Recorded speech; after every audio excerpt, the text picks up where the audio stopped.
Just knowing people and building relationships, you have to be able to get people to trust. Welcome back to the Golden Mic. We've got Mr. Eric Skeldon. And now I'm around people that have $10 million, $20 million. What the heck? They're going to wire me $1 million because you can flip a candy bar and spend the same energy and time as doing that than something big. And that's where I started just learning from wealthier people. Like, it was spend similar time and energy, but made way more money on that deal. And it's just interesting to see if you could solve a problem for different demographics of people. I'm definitely in an agreement. And it's like values relative, whoever's dealing with it. You're like, hey, just go find us deals. Just find us these $10 million deals, find us $5 million deals. We want to make 10% on our money. That's kind of been the journey of Kingdom Brokers. Like, we started with, we're going to build all this tech and platform, but we're like, hey, let's just be a little more simple. Our clients really just want this. Let's just do that for them. That's interesting.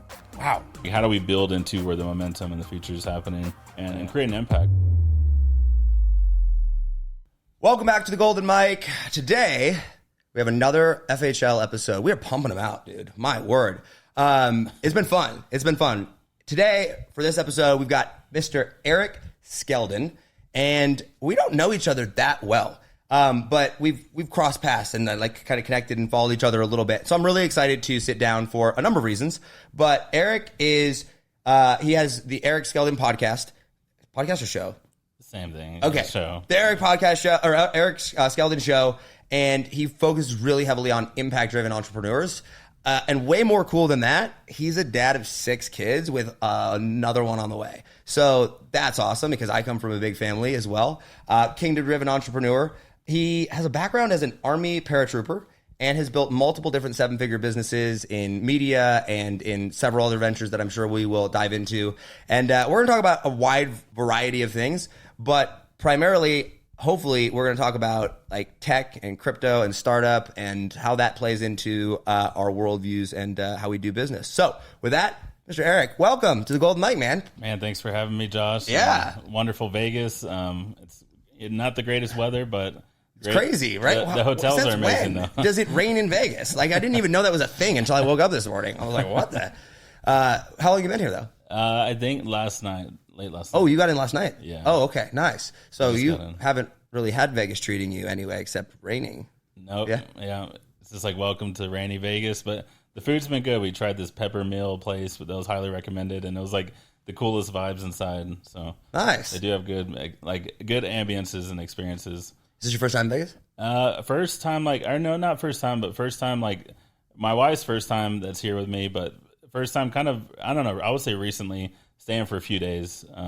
Because I think when I was a kid, my parents brought me in, like, one of our family members was like a blackjack dealer, and so he'll teach us blackjack, and like I remember giving him like $50 or $20 when I was a kid, and he like won some money, and like I don't know, I always liked Vegas ever since I was a kid. I was like, I don't know, 12 years old when I came. Yeah. Do you gamble at all? I played poker. Poker, okay. Texas Hold'em, and I'm from Texas, so I love. So Texas you're Texas. My wife and I, before kids, we would come to we like Vegas together. Like, I don't come alone because it's for obvious reasons. Yeah. But we would come and we'd play like roulette or blackjack. I like blackjack. That's the other one. Second. Yeah. I feel like, slot machines, I have played and I've won like, I don't know, 1,500 a couple times, mainly in the it's rigged. The Native American casinos in Oklahoma. I've won a couple. Okay. Yeah. But it is rigged, and it's like, you're a person that thinks about investment and psychology, and like, the psychology of it is you're gonna lose. The house always wins. And obviously, if you're just wanting to lose money, or you're like pretty much like 80% chance you're gonna lose, then sure, it's like just have fun and do it. But slots are pretty much like I hit a button. Lose. Like what? I don't have any decision making power or anything, right? Blackjack, you at least have some. There's some psychology into it. There's some odds into it. Texas Hold'em, you could bluff people. Even if you have the bad hand, you can win. Yeah, by like strategy, right? Yeah. I like decision making. Roulette is like, at least you can have you can kind of decide and like play hot numbers and stuff. Mm-hmm. I like being able to be like, okay, this is my call, and I know it's rigged against me, but I'm gonna try to beat it. That's blackjack, right? And it's I had some luck last night. I went and went out with a couple people and was down a little bit, and then we ended up though, so it was good. It was good. So don't tell Russell because we're not supposed to gamble at FHL. I'm just kidding. But all right. So for those people that don't know you, give them when did we first meet or connect? I guess when did you enter my world or I enter your world? Yeah, I think it was just Facebook. I think a lot of mutual friends and would talk about you, and just that I appreciated. I think in 2019 was a big deal for me. came to one of Pedro Adeo's events, who I think he's here, and like Russell's, talked about him in challenges or whatever. But I came to a Pedro Adeo event in 2019 in California and really overcame my fear of like to go after public speaking. That was like one of my biggest fears in 2019. Even after doing well in corporate America and sales and all that, I still had a fear to speak and do public speaking. And I really realized I had to go after that fear. And so when I saw you just, also not just seem like a very intelligent person, but just going after it, I don't know if you struggle with that in the past too, like where it's like, who are you to speak, or who are you to interview people, or who are you that people would care what your mind has to say? Like I kind of struggle with that, in the past. And then when I saw you going after it, I was like, man, I liked following people like that, because I was kind of going after that in 2019. Interesting. That's really cool. I did not know that. It's funny you say that, because I was very insecure growing up. Not because like my family was great. Like I love my parents to death. But like I just wasn't the cool kid. I was just, I was the last one picked, and like all that, and the crazy black sheep. And so when I got into entrepreneurship, it was like I knew that there was no reason that anybody should listen to me. Right? I'm like, who am I, and why? Like way smarter people, right? And so the podcast for me was a way to create a reason that someone should listen to me, right? Like I was like, I will give you, like, here, have a platform, or here, like, here's what I know about social media. Let me tell you about it, because it's a value, right? And so for me, the lens was, thankfully I've overcome this, but it was, I'm insecure, so like, let me create something that maybe someone will find valuable, because there's no way they would find me valuable. And then once people start finding you, start almost feeling good, because like, you almost became such a misfit that you're like, there's other misfits who like what this misfit has to say. Yeah. And then and then you find out there's a lot of misfits who you can almost inspire to go after their dreams, because nobody ever told them, hey, you could do it too. Yeah, for sure. And I'm fortunate enough to work with a coach by the name of Katie Richardson. She's not really known in the ClickFunnels world. She's in it here and there. Hasn't been for a while, but anyway, she helped me turn insecurity to the point where like the amount of likes I would get on an Instagram post would determine my mood for the day, right? Like that much, like extra bad, right? Yeah. But like overcome that and operate from a genuine place of just knowing who I was and internal certainty and confidence, right? And that it looks very similar, but it comes across and the way you operate is very different, right? And that shift is when I started to really be able to use the podcast in a much different way, because now I got to use my content as a thinking tool, right? So I would go out and I would be like, I have this opinion on life. And then I'd put it out on the internet and I would let everybody attack it from every different perspective. And then if they were right, I would update my belief. But if they were wrong, then I'd rip them to shreds, right? Because I'm like, I know I'm right now, right? And I think most people can't go through, like that's not how their brain would work. Yeah. But it started, like it didn't get there from insecurity. That's what fueled it, right? That's what sort of started it, but like had to overcome a lot. So good to know that you saw that. That's really cool. This podcast isn't about me though. So when did you get into the online space? Pretty much 2019, because in 2018, 2018 I finished my Texas Army National Guard, I jumped out of airplanes, I think about 19 times. The military helped pay for business school, finished business school in 2016, was working in corporate America doing sales. 2018, I was doing freight brokering, and that was like the first time like sales and kind of like leadership management started just really doing well. And I built up like a freight brokering book of business that was doing millions in invoices, but of those millions of invoices, there, it's about 10-20% margins. Yeah. And then I split those 10-20% margins, 50% with the company I was doing the brokerage with. I got you. And so it was a good deal. And but from there was where I really saw I needed to go into entrepreneurship myself, because at the end of the day, I wasn't the CEO. I was kind of the CEO of my book of business, but not of the whole company. Yeah. And so anyways, that kind of led me in 2019 to be like, I need to build something for myself. And ClickFunnels, just reading, .com secrets. I was 2018, 2019, I was getting into all that stuff. Was that your book in? That was your Yeah, like .com secrets, Rich Dad, Poor Dad. Like I was doing real estate. I was wholesaling some houses. Like I wholesaled maybe like 20 houses. I almost sold like an apartment complex too, like for $7 million. But I found out that was what was good, is like brokering deals, bringing deals together, okay, yeah. flipping things. So I was really good at doing that. And as a kid, like it started with, getting at Sam's Club, buying bulk candy bars, and my mom getting called by the principal, being like, "Hey, your son's selling all these candy bars, making all the money." So like that was kind of my end to it, was just that I was good at just I guess just exchange or trading or flipping things, and so and then I had to figure out like what is the best way to use that, because you can flip a candy bar and spend the same energy and time as doing that than something big. And that's where I started just learning from wealthier people. Like, if I can sell, because I've sold some, like, I don't know, they call them just crack homes, or like just like cheap, like boarded up homes that have cat piss. I've sold those homes and flipped them, got the contract from the seller. But I found out I've also sold like a mansion with like 30 acres of land, and made, it was spent similar time and energy, but made way more money on that deal. So, and then to even now, what I'm doing now with Kingdom Broker, like we've done multi-million-dollar deals I brokered by just solving a problem. Yeah. And it's just interesting to see if you could solve a problem for different demographics of people. So that was something I realized in the freight brokering space. Why do you think it is, if there was a best skill, that has to be it, right? Like, just the ability to, first, the ability to broker, but like to understand that if you just switch the deal, like the person or the people interacting, like you can just exponentially increase the dollars that are in it. Why do you think it's so hard for people to grasp? Let's see, brokering and like flipping things. I think it's, because I think you start sometimes small.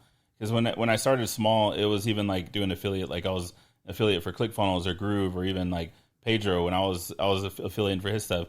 The deals you're getting in the beginning, like the dopamine's it's not as good for some people, maybe, because you're like making, I don't know, let's say you sell a ClickFunnels $97, one of his .com secrets or whatever, that $97 one, and then let's say you make 40% of that. It's like, oh, I made $50.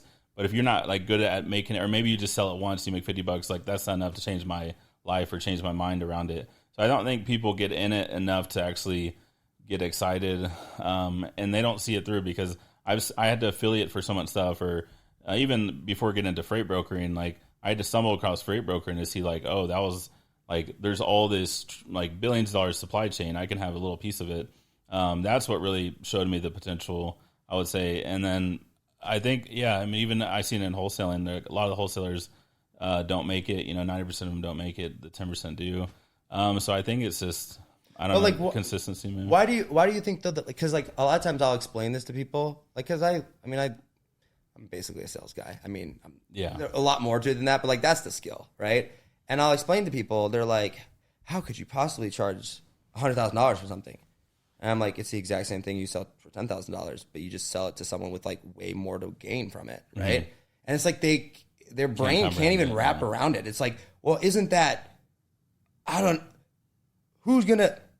It's like they can't even. You know what I mean? Yeah, I think you're right. That goes down to that, to get those higher level ones, where it's almost like you get scared on each level or each deal. Like, you almost like are nervous. Like, so the last like deals, like I was working with people that, I mean, they just have $1 million to throw at something, and it's like, when they wired me $1 million, I almost was like freaking out. Like, what the heck? They're going to wire me $1 million, and like am I going to go to jail for fraud? And it's just not, and it's not like the whole $1 million. I just get to keep it. No, I had to like put it in the deal, and I get a piece of the whole deal or whatever. But it's like when I was getting wired millions of dollars for that level, like I was kind of like, what the heck? Like, this is weird. Like, these people, to them, it's like, yeah, this is a good deal. Let's put the money in.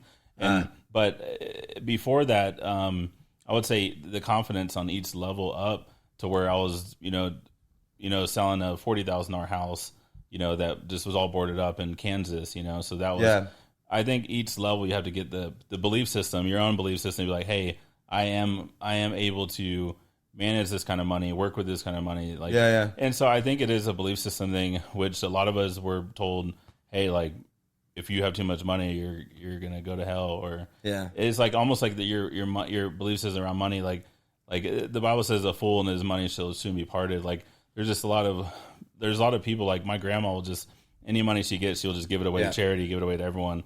And like, she just doesn't want money. So it's like, that's her belief system. Like, I just want to give everything away and have nothing. But it's like her kids sometimes suffer, and the family suffers because it's like it's too much poverty mindset. Yeah, and I'm definitely in an agreement. Like I think, I mean, I assume you agree. Like, money follows value, right? Yeah, and it's like value is relative to whoever's dealing with it. And so, like, I'm for getting rich. Don't judge you if you don't get rich. I'm like, money just is, right? It's like just a choice, right? Yeah. And I think that if we can get to that point where like we just make it that and not like understand what it is as a tool and a choice, right? Would you agree like with that assessment of it? Yeah. And so with that, I go, what I wrestle with is I go, well, like I run a Bible study at my house on Wednesday nights with like 6 guys, and we just finished the book of Revelation. Bro, talk about a heavy book. Yeah. Oh my gosh. Turns out I didn't read the Bible in church growing up because I didn't know half the stuff that was in there, right? But when it talks about like where you put your effort, I think some of the things that I wrestle with is I have no problem with money, but I better make sure that the things that I'm doing, like that I'm working on, but where I'm putting my effort that happens to be yielding that money is moving forward the kingdom, right? Is moving forward what is going to bring people to Christ, or to be a light to the world, to do genuine good. And I don't mean like worldly good, I mean like actual good, right?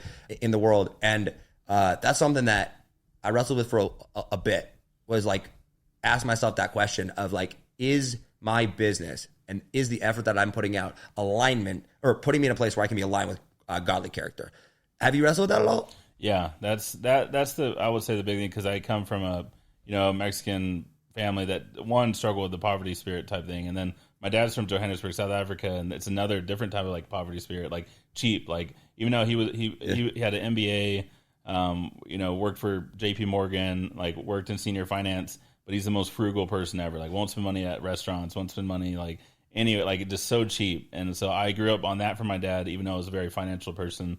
And then my mom just like so giving and loving, but just generous, but then doesn't have enough for herself, because her mom and them, they just give, and they'll give to charity. They'll spend all their time with churches, and it's great. It's like you're spending your time and your money, but it's like you don't actually have wealth to actually create real impact, like what I'm seeing. So I've been the tug of war of like building, like, because now I'm around people that have $10 million, $20 million, and I'm like, and sometimes I feel like, man, they could probably be doing more, but some of them do a ton, like. Right. Some of them do a ton, but some of them are, maybe they're a little more greedy or stingy, and they're just like, hey, I got to preserve this money. I don't want anyone else to have it. But one of the things that really helped me with that, because man, dude, it's so easy to judge other people, not even like a derogatory way, just like make assumptions about is I'm just how like, you would do it, because I do it. I used to do it all the time. I still struggle with it, but I just go, it is none of my damn business. Yeah, like, you know what I mean? That is between them and God, and my money is between me and God. Right? Like, what are you going to do with what we have? With what's mine, right? Like with what God has entrusted me with, right?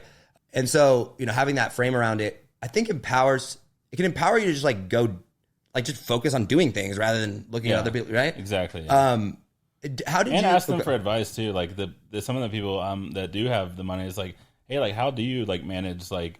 Because you don't want to, obviously, when you do have millions, everyone wants some. Your cousin wants some, and like everyone wants a loan, everyone wants the seed capital or whatever. That's so nuts, dude. So it's like so asking them questions has helped me to be like, hey, like once you start having that, like how do you start thinking about, like, because I wasn't thinking about taxes as much, or putting IRA or different wealth tax strategies. I know Bradley and them are really good into that. Yeah. Like I was just having to get in that in the past couple of years, and so asking them about that. Then I learned more of why they sometimes have to keep a nest egg because of a market crash, or you need, if the market dips 50% in that industry, or there's some tariffs or whatever, right. You need to have reserve capital to put that. You can't just give all the money away and then now you can't weather a storm for 2 years. Because anyway, so there's a lot more things you learn instead of judging and just asking like, hey, why is that? So, well, money is the tool, and people like just see it and they're like, oh, you have money. And it's like, well, I mean, there's a lot in the bank account, but also like, do you understand like that's holding things in place? Yeah, for sure.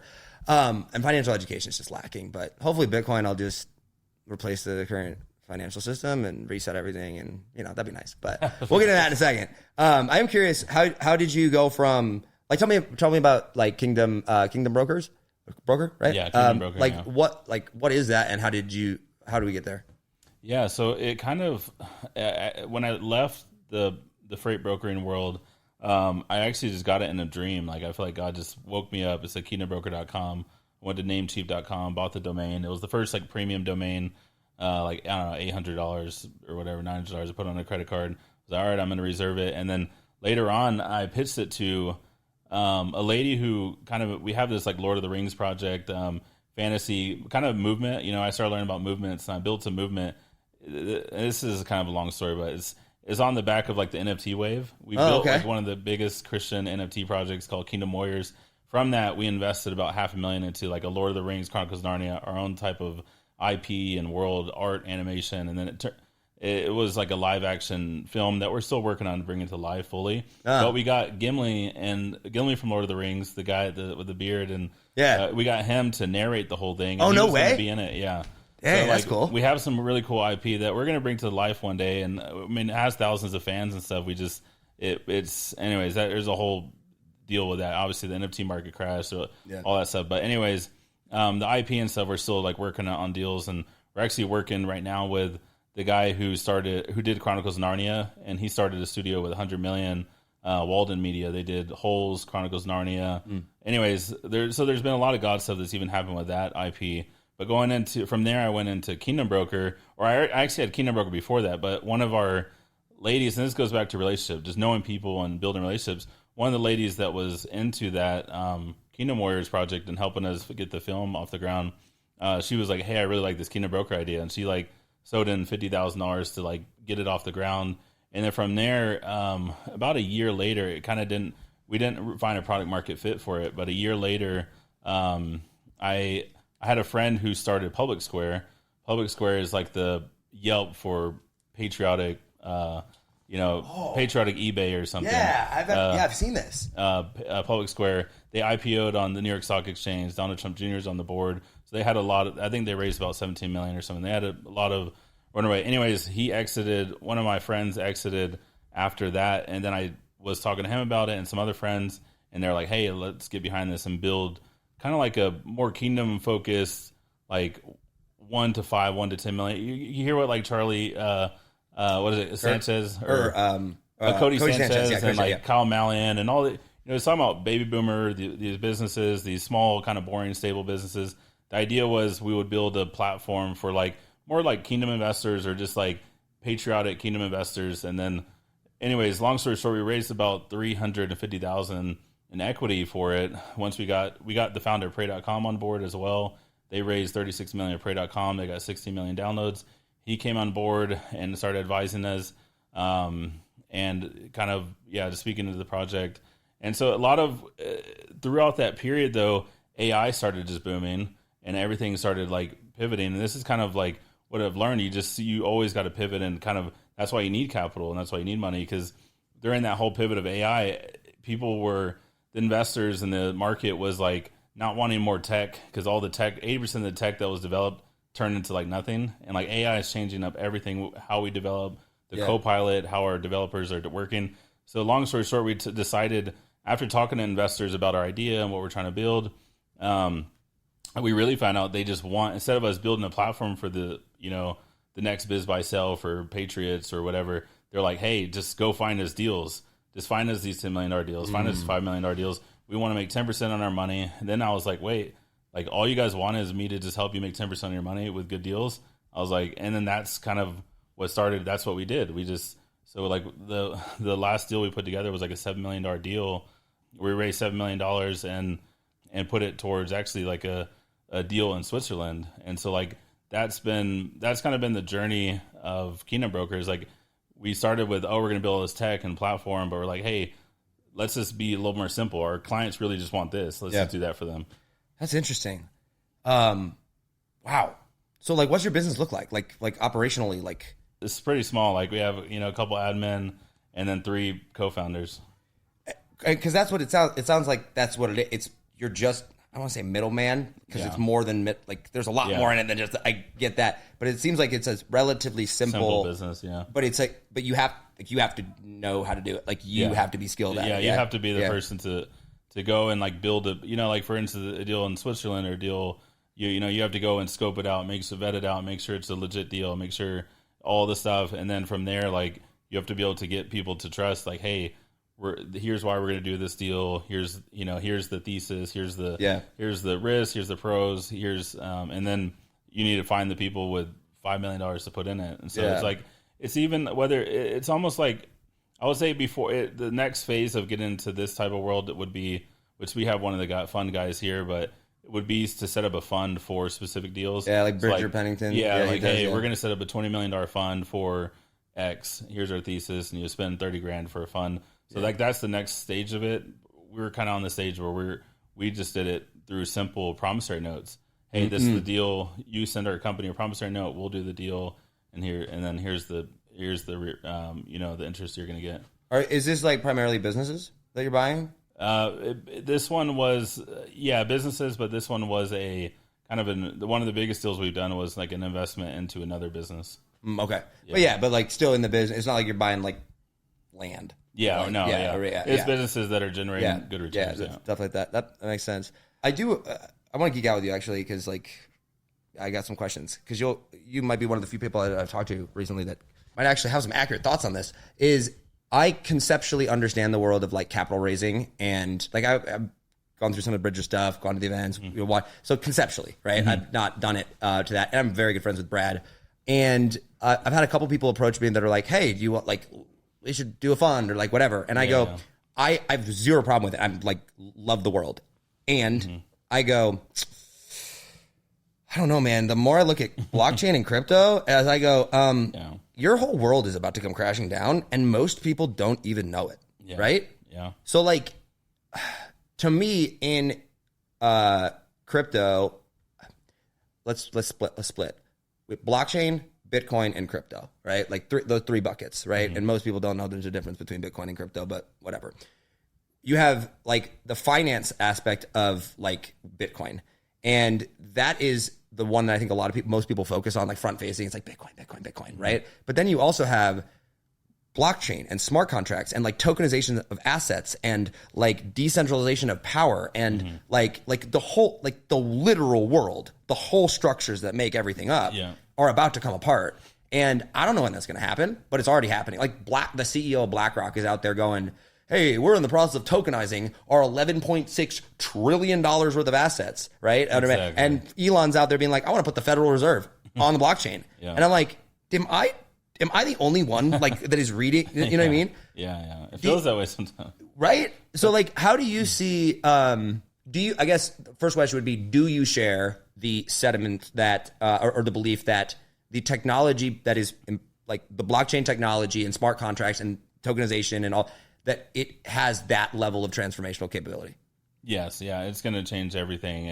And it used to be like, and the thing is, I think about visionaries and pioneers is sometimes you're too early. So like I saw this in 2021 and I saw this decentralization. We had a Web3 website. We had people connecting their. We were trying to get our courses on a freaking NFT login thing, right? And I'm like, this is the future. And then everything crashed. They're like, haha. I'm like, no, you don't get it. You don't get it. Yeah. Monkey, bro. Everyone's kind of making fun of, like on my Twitter, I still have this lazy lion, NFT or whatever. Yeah. It's like, I don't know. And I don't have the Bored Ape Yacht Club or whatever. I actually did want one, but I didn't buy it. Whatever. But anyways, I'm like, not that. I mean, the thing is like you're kind of stupid when you're too early, but then it's like now when Larry Fink and all the biggest funds in the world are saying we're tokenizing everything, Elon, the government people are saying we need blockchain voting, we need more, blockchain for this Doge and keeping the efficiency to transparency. Like it's finding out that was the key to everything, was the answer to everything. And maybe it wasn't just, it isn't just art, but the cool thing about the art, I would say, is art brings culture. Right. Art brought Paris Hilton, it brought Jimmy Fallon, it brought Snoop Post Dogg, Malone. bro. Like, what's the right? Snoop Dogg was like, everyone would just pay him $50,000 to promote their project. Yeah. He got away from the SEC from now on, but it's for now. Trump's SEC would probably, since Trump launched the meme coin, they probably won't go after him. But okay, we've seen some pretty wild things, but the freaking incoming president, the president rugged us, bro. Straight up, I'm a Trump fan. Melania rugged us even worse. Okay, That's the problem, though. It was like what just happened when Trump did it, and then when Melania did it right afterwards, it was like, okay, you're just mocking us at this point. It was mockery. Right? It really was. I had enough of a problem with Trump, and again, I'm a fan of the guy, but like the incoming president just like straight up launches a meme coin, and then like a week into like $72 billion, $72 billion, and then they asked him about it. It was like a week into his presidency. Did you see this? That Did interview? he make money? Is it doing good? And he's like, yeah, how much? Billions, sir. Oh, that's pennies to these guys. Pennies. I'm like, this guy. Like, dude, our tokens went down like 50% because of after millennia. Like, it sucked all liquidity. It sucked all. I was like, bro, like all the good communities we had, like tokens were in. I'm like, I'm just like, I know he in the long term he's going to do good for crypto, but I'm like, in crypto we call it crime season. They're like they just opened up crime season. Wild West, right? But it like the argument. Like you said, like number one, he onboarded so many people to crypto. Yeah, it's actually wild, right? And then secondly, as annoying and almost mockery as it was, and it kind of was, especially with Melania. I still can't believe that happened. But it was the biggest like validation of like this ain't going anywhere, right? Yeah. Like we are here now, right? And it's like we can't go like the president of the United States, man, right? Okay, before we go off on any more tangent on that, so if we share that same sentiment. So I go, if I'm building a business, or if I'm gonna go and do like you have a business that you're working on with that. At what point do you start to try to incorporate blockchain in any capacity into the deals and the structures and stuff that you're doing? Like, is it a date? Is it something you're looking for? Is it like how do you even think about that? I would say learning more from the tech founders that I kind of work with that get millions of users on their apps, which are Web2 apps, is more of, I guess, the adoptability. So the adoptability of like right now, even though, we see the future, we see where it's going. Right now, would it be easier to, one, get funding, and two, get like 1 million users for something Web2 with this idea or something Web3? And then looking at where the momentum, because sometimes it's like pushing, when I was trying to build after it crashed, I was trying to keep it going, and it was like pushing a boulder uphill because everyone was hating on it, and everyone didn't even like the word NFT, didn't like the word Web3 anymore. So it was like I was building uphill. So I was like, dude, like I gotta rebrand to something not Web3. And for a while, Sam Bankman-Fried, because everything just looked like a scam. And so I think it's more of the idea of the adoptability, the momentum. If you build something. Like we're looking at a fintech idea where it still will, mix with, maybe dollar cost averaging certain coins and some different things. So it'll still mix with the crypto world, but still be a Web 2, I guess, what would you essentially, fintech idea. Like interface or like, not interface. That's not the word. Yeah, the software. Infrastructure, like yeah. Like the app will be a regular app, but then it could, like there's an app right now, Moonshot, where you can download this app called Moonshot, and you can just buy all these, coins, not even like the Bitcoin. I think you can maybe buy Bitcoin, but I think it's mainly just like these coins that the people like, which are all these like meme or community coins. So it's that have momentum and millions of dollars of volume. So it's like that versus, so like that is, I would say that's kind of a bridge between both. It's a regular app, you download the Apple phone, Android, but then it's still working with crypto wallets or whatever. So I don't know. So I have a couple thoughts on this, if I may. One is that the big. I was talking to Brad Gibb, and Brad. Mm-hmm. Yeah. Okay. So I haven't really talked to him too much, but Brad is the smartest human being, just like I know, just purely from how his mind works, right? Mm-hmm. Like so detailed in his thought, like first world principles with everything, money, finance. So I very much respect his mind and all this. And I was talking to him about, he's not pro like crypto and all that. He's not anti it, right? I just did a 4-hour podcast with him, and I finally got him to buy Bitcoin. I'm like, thank God, right? It's like $1,000. Like, we're progress. But he said the biggest thing that you have, or that we have right now, that's preventing crypto or Web3 from developing is lack of capital. And the reason there's lack of capital is up until January 20th of this year, there's been zero regulatory frameworks, right, for capital to be able to pour in. So even if I had $1 billion. Like, bro, you saw what the Coinbase did. They literally went to the SEC and was like, please give us the law. And they're like, no. Yeah. And they did something. The SEC's like, we're going to sue you. Yeah.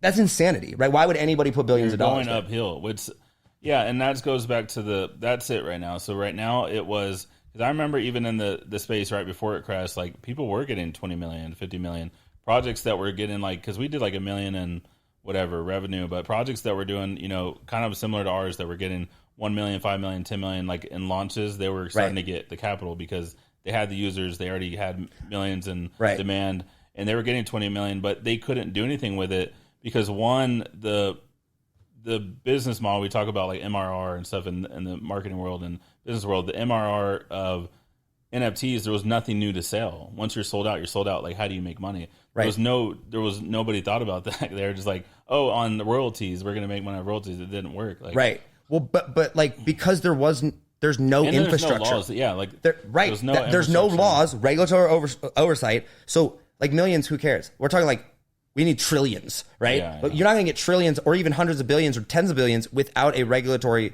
site from the government being like, hey, we're not going to like put you in jail if you put money here, right? Like, and so if you have lack of oversight, then you have lack of capital. If you have lack of capital, you can't build infrastructure, and therefore you can't have an economy, right? Yeah. So that issue has now been addressed to where David Sachs, right? He's headed it up, and he's been like, hey, his primary role is to give a regulatory framework to where billions, tens of billions of dollars, if not hundreds of billions, right, will pour into this. So you have that. So that's the first thing. As I look at that and I go, okay, wow, there's a massive trend here, right? Or we're coming fast. Yeah. And the second thing is I'm going to go a little bit out of like a tangent here, but I'll pull back. Is I think the fiat system is like morally wrong. Like it's like morally corrupt and like I dare say evil. I don't think people that use it, obviously I use it, you use it, but like the concept that we can just, like we literally print people's lives away, right? It's like slavery, right? And I go, if we see it, I wonder, like I'm not saying to stop doing what we're doing in the bit. Like I have a fiat world of business, you have but like if we see it, I wonder if there's an opportunity, like where the opportunity is for us to like accelerate it by just being the ones that like do it. You know what I mean? Or involve it. Like I tell all my clients, I'm like, if anybody wants to pay in Bitcoin, I will just give you a discount.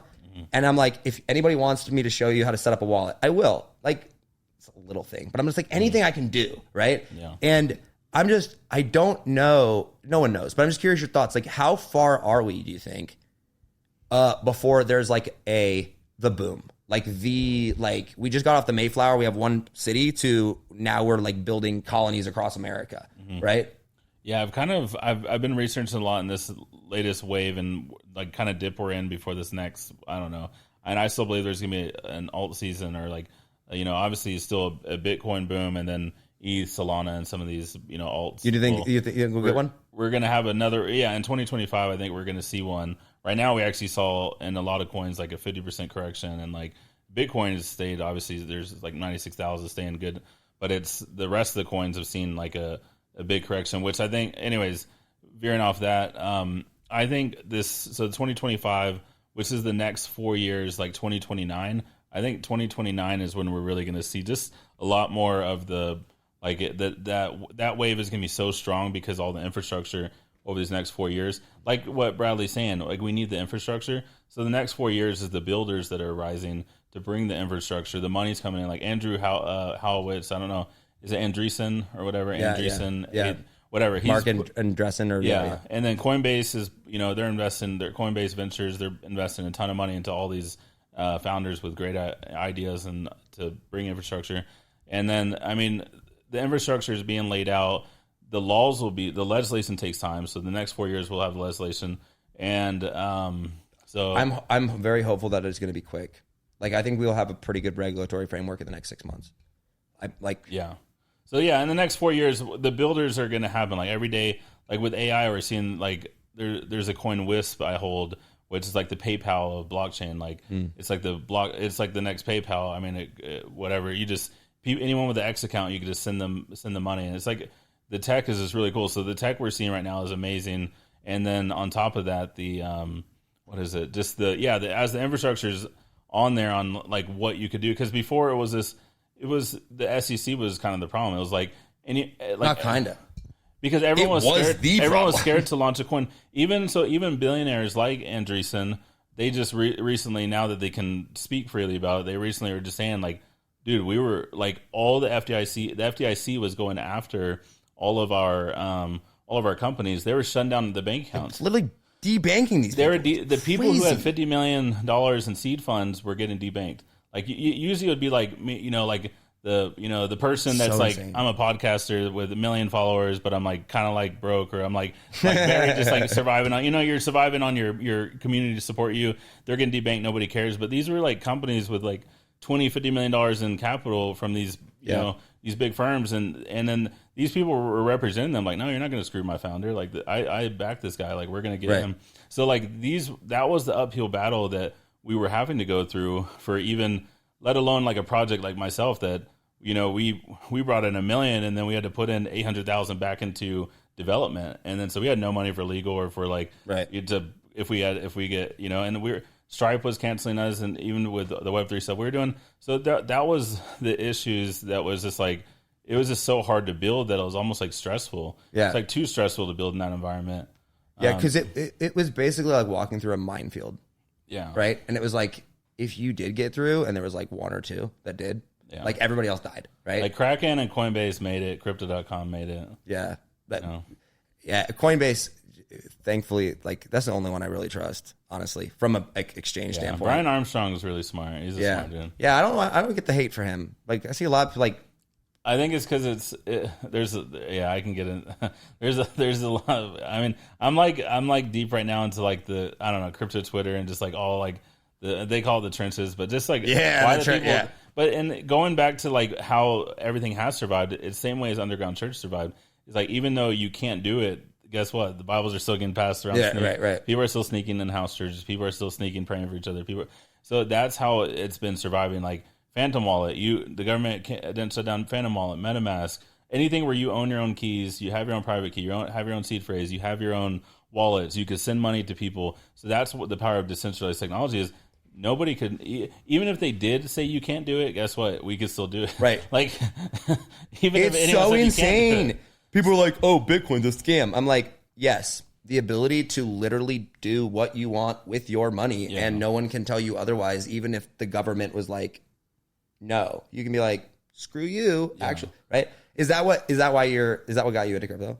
Yeah, the rebellious side of me is like, yeah, screw the Federal Reserve, screw the system, screw the Illuminati, like the people that are keeping the people down. Like you see movies like Dune where it's like showing like whatever the families of the royal families that are like, and everyone else is just like, barely has any water. It's like, and it's not that bad in America, but it's just like in general, it like there's so much evil, like you said, in the money system, in the way that everything has been set up, and like where you see that even the people who are the elites are trying to do to the dollar and trying to do to everything from COVID to the dollar to taking us off the gold reserve, like everything they're trying to do to set my kids up for disaster. I'm like, no, like we need our own money. We need our own decentralized networks. Like if you could separate money, like get the government out of money, which is what Bitcoin's going to do, like the world as we know it will just change forever. And like I'm way down the road. I'm like, I love religion and philosophy, and then I love like the Bitcoin tech and all that, and like the inner weavings of like all the things, just from like a moral level, and from like it's crazy how messed up the money system is. And like people are like, I'm just gonna trade my entire life away for a piece of paper. Like it's just so crazy, and it's frustrating. I think it's frustrating as when you see it, you're like, at first you're like, I'm gonna tell everybody, and then you start telling everybody, right? And everyone's like, you're insane. Like shut up. Like I'm happy with this. Like what do you mean? Like no, that's not what. And then you're like, okay, now I'm not gonna tell anybody. I'm just gonna keep it myself, right? And then you're like, I can't do that, right? Because then it's like, there's this opportunity here, right? And so I think that the reason that a lot of entrepreneurs end up in crypto, and a lot of people that are in the system, corporate like that, find crypto and like they're drawn to it, is because of the it's like, it is, like you said, it's outside of the powers that be. And I think that will have such a drastic, it will have such a drastic shift on like the fundamental structure of how we like view society as a whole. Like my daughter, who's 15 months old, there is a very good chance that she will never have a bank account. She will have a wallet, a crypto wallet, right? And it's like, people are like, what do you mean? I'm like, and they don't get it, right? And so like, that's the world that you're navigating in. And it's hard as an entrepreneur to stay focused in your business when you're like, I can go over and do that. You know what I mean? So anyway, we're off on a tangent, but yeah. Do you, is Kingdom Builders, like, is anything you guys do with Kingdom Builders involved in it, or are those things separate? So we are working on like, it's funny. One of our co-founders had a dream. I know when I brought on one of our co-founders, was that we would be kind of like OTC, or like we would have a source for people wealthy, like mega wealthy people with like tens of millions of dollars who wanted to get introduced to Bitcoin. And one of my co-founders, he has like a Grammy Award winning rock star where he consults on buying Bitcoin and some altcoins. And so like that was like his side business, helping these high net worth people get into Bitcoin, get into that. So he already had clients that had millions of dollars invested in Bitcoin. But one of the dreams was that Kingdom Broker, we would have kind of like where we would help people put in like 5 million, 10 million and put it from fiat, which of course we were looking at fiat when the inflation before, I mean, obviously Trump's going to help inflation, help what's happening with the Federal Reserve and the printing too much money. I think during COVID, we printed like 80-90% of the supply. It was like, we doubled our supply 5 years. It's crazy. So like, it's just ridiculous. So like, people need to put a hedge. We have like a mutual friend, Mark Lack, who's like, he hedged everything. He sold his company, put everything in Bitcoin and MSTR. Dude, and so I sold everything. Yeah. 100%. Like I have zero assets except for Bitcoin. Smart. And so like, we need that kind of like that, financial knowledge. And some of these people, these high net worth people or celebrities, they may only put 20%, which that's a good start. Like, hey, put 20% of your capital into Bitcoin or whatever. So that was one of the things we're working on, is like, how can we have a good source for put in $10 million from fiat to Bitcoin and like, I don't know, working out a deal brokering with, I don't know if they call it OTC or whatever, but where we buy 10 million in Bitcoin and we make a % of that 10 million or something in Bitcoin or something.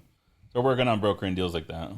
That's cool. That's exciting. And that was a dream that my co-founder had. And then from like the Grammy Award Rockstar, he wrote us our first $100,000 check, the one that he helped make like hundreds of thousands from telling him to buy Bitcoin at whatever, 40 grand. So. Yeah, that's crazy. That's awesome, dude. Shifting gears a little bit. What drives you personally? Like,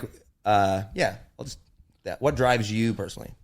Right now, it's like building things, like building the future. Like, I feel like if I want to be a part of something that's big, something that's going to build something that's going to be here for my kids. Like, that's kind of, I would say creating a legacy, just because, we have so many kids and, I see like their gifts. Like, I want to also be able to invest in their, like some of them want to do music and, like, I don't know, just like arts type stuff, which may not make any money, but it may make, like, they're really talented. So maybe, they'll do something, amazing in the arts.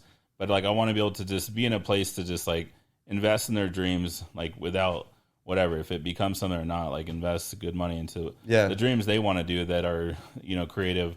But yeah, right now it's like working with people that are moving and shaking and like building the future. I would say, I don't know, I'm very like much into the future, looking at the future, seeing where it kind of like we're seeing where it's going. Like, how do we build into where the momentum in the future is happening and create an impact? Like, I just think, I look at so many builders who, and then I guess the other part of it, because I'm, a family guy, is like, how do you do it without getting divorced and your kids hate you because you're too busy? Because my brain is always thinking about building, calling people, what about this idea? What about that? So I'm like, I'm always doing something with my brain about business or money or finance or growing, investing. So the problem with that is like, you're sometimes too obsessed with it. And you can't shut your brain off, can you? Yeah. Like you can't, it's just on, right? How old are you? 33. 33? Well, you got almost 7 kids at 33.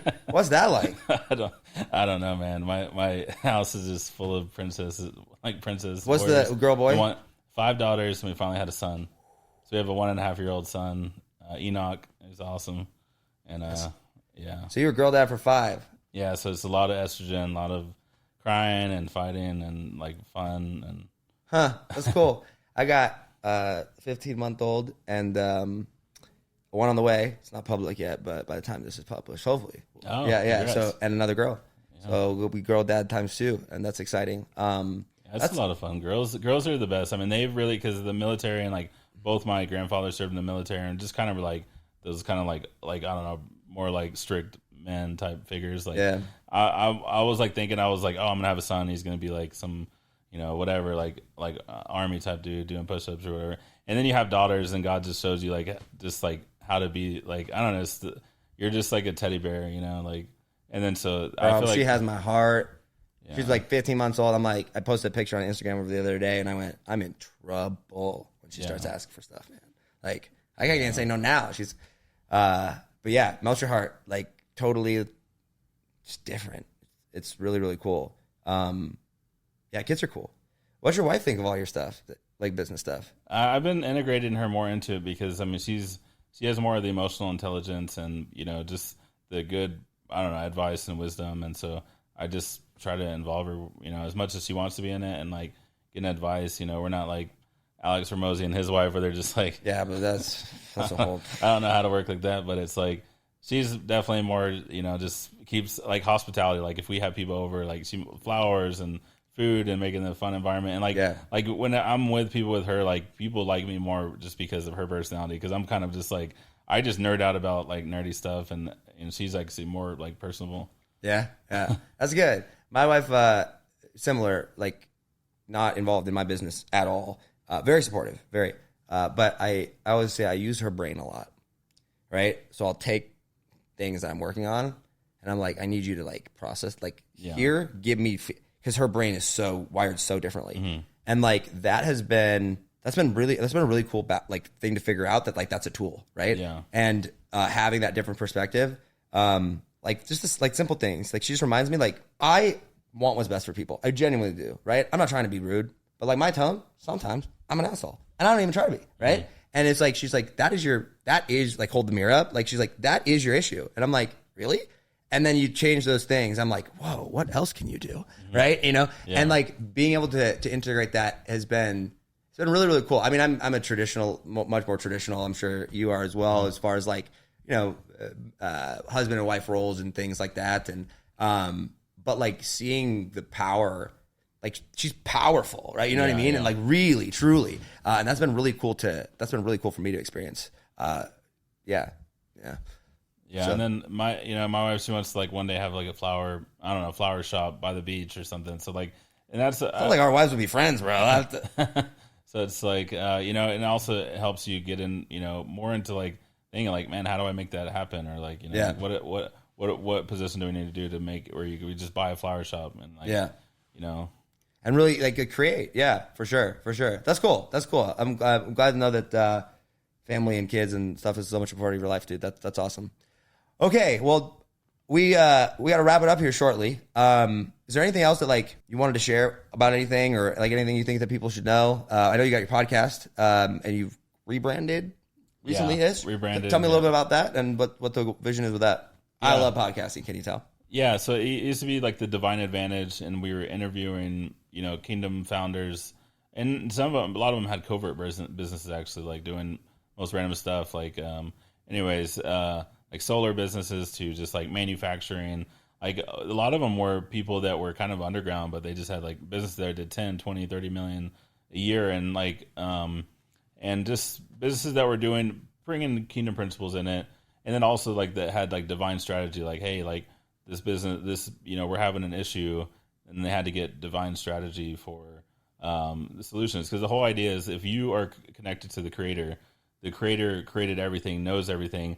If you're connected to that source, like Neo is connected to the source, how are you not going to be able to solve a problem or come up with solutions from heaven? So it really, the whole podcast was around the idea is like, that's really cool. Hey, cool. if you're tapped into heaven, you should have solutions to the earth's problems. Ever you look when you turn on the news or you look around, problem, drama, killing each other, racism, like it's just so much. It's like even fake news, everything's just like drama. It's like, okay, like God, like what are you trying to build and what are you trying to say? What are you trying to do? And then help create that. Yeah. We don't have time to go on a huge tangent on this, but one thing you said that I think was so cool when you're talking about like creators, It's like, what does the Bible tell us? It tells us we're created in God's image, right? And it's like, what's the very first thing that we know about God? In the beginning, God created, right? He was a creator. And when my coach, Katie, taught me that, she's like, when you realize that you have the power to create, right? Like that's your agency. That's what you have, that power because God gave you that power just like he has that power, right? Mm-hmm. Now we're not God, right? But that concept, it's a very big shift, right? Like it's a real mental shift. So that's really, really cool. Well, do you do interviews on yours? Yeah. All right. Well, come on, bro. We'll jam out. That'd be fun. Absolutely. Well, hey, I appreciate your time, man. I really do. This was a fun conversation. I'm glad we can make it work. When do you guys head out? I think Sunday. Sunday? Is that okay? You got a couple more days here. Well, have fun. Where can people find out more about you? Right now, kingdombroker.com, ericskeldon.com, and just YouTube, Eric Skeldon. Is Twitter. It YouTube is your... Yeah, Eric Skeldon, YouTube, Twitter, Facebook. But, okay, we'll link them down below. All right, guys, thank you so much for listening. Check him out. This was a fun conversation. It really was, and hopefully he'll invite me on his. We'll find out, I suppose. If you're new here, consider subscribing. If you've been here for a while, thank you so much. It really means a lot. And as always, hustle, hustle. God bless. Get paid. Be free. And we'll see you next time. Peace.